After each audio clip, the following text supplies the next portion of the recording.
Dalam masyarakat kita ni tuan-tuan, kita memang tak tahu bahaya jin dan setan. Dan kita ni sudah terlibat dengan jin dan setan pun kita tak tahu. Itu yang jadi masalah besar dalam kehidupan kita ni. Sebab kita sangka jin dan setan ni dia berdampingan dengan orang-orang yang jahat.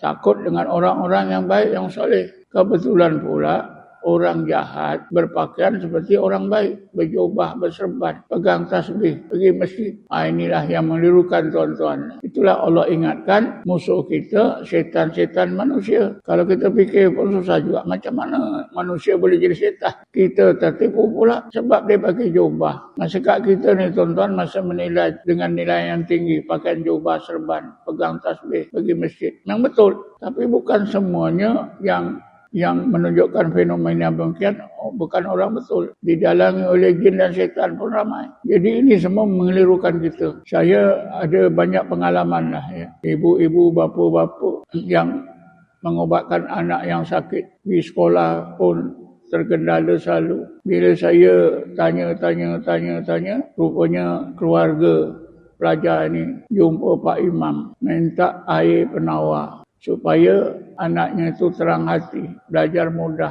Tapi bila saya siasat, orang yang didakwa sebagai imam itu rupanya juga dia seorang pawang, seorang bomo. Air jampi yang dibuat itu, air jampi, menyebabkan pelajar itu, anak itu jadi sakit. Memang tak terlintas pada fikiran kita, seorang imam boleh jadi macam tu, seorang ustaz boleh jadi macam tu. Ini berlaku ya dalam masyarakat kita tuan-tuan. Jadi bukan semua ustaz-ustaz yang menawarkan rawatan Islam, yang didakwa sebagai rawatan Islam, bukan semua betul. Ada di celah-celah itu yang salah. Kerana mereka terlibat dengan unsur-unsur setan dan jin. Perubatan mereka ada juga unsur-unsur sihir. Ini yang kita takut tuan-tuan. Kita sangat takut.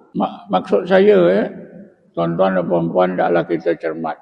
Tengok betul, kenali betul. Betul tak perubatan dia? Selain daripada itu, mereka yang mengaku sebagai perawat-perawat Islam ni ada menjual minyak-minyak, ya, bahan-bahan yang dianggap boleh menjadi pelindung diri daripada penyakit. Macam-macam minyak. Saya tak boleh nak sebutlah, nanti orang saman saya. Sekarang zaman saman. Macam-macam minyak dibuat, diiklankan. Dan ramai orang beli. Sedangkan minyak-minyak itu mungkin mengandungi unsur-unsur sihir. Jadi saya nasihatkan janganlah beli bahan-bahan seperti ini. Walaupun nampaknya ustaz, belum tentu tuan-tuan. Jadi hendaklah kita cermat. Kita tanya betul-betul.